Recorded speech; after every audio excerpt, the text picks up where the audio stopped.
Hello everyone, today I'm going to show you how to create automated board buttons on Trello. So let's begin. So here we are in Trello.com, and as you can see I'm currently in this project. And yeah, this is just a sample project so I can show you how to do it. So to create a board button is that you need to click here on automation at the top right, click on automation and click on buttons. And from here you want to make sure on the left side of your screen on the custom buttons you want to tap or click on board buttons and click on create button right here. And now that you are here, all you have to do now is create a title. So let's say this is a move button right there, and click on the icon. So you can choose any icon that you want, so it doesn't really matter. So in my case I'll just go with this one right there.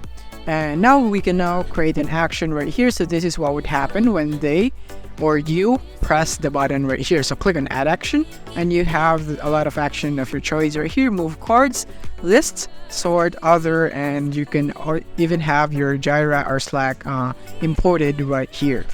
So in this example we'll just be using a simple command, so it will be a moving of cards. So right here, so what we're gonna do is that we're gonna move all the cards in the list, or maybe in pending right here. So in pending to the list of done right there. So what this would do is that it would move all the cards in the pending group right here, or the pending board, and then it would move it into the done group right here. So that is what this action would do. So click on the plus icon right here so that we can save that command or this action right here in our button.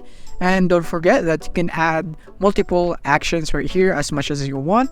But in this example, I'll just be using one action right here. So if you want to add more, then you can just click on the plus icon right here after modifying each command or action right here.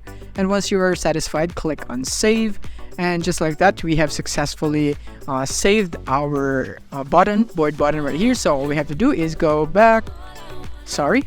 Just go back into Trello.com right here, and we're gonna go into our project right here. And now we have the button right here, the board button, as you can see right here. So what this would do again is, as we have set in our action, is that this would be this pending right here, this pending group right here would be moved into the done group. So it would be transfer right here when I click on the move button right here. So let's click on it, 1 2 3 and go. And as you can see now, it would now be moved right here, and as you can see it has been moved just like that. And yeah, that is how you create an automated board button on Trello. Thank you for watching. If this video helped you out, don't forget to hit the like button and subscribe button so that you won't miss our future updates. Thank you for watching.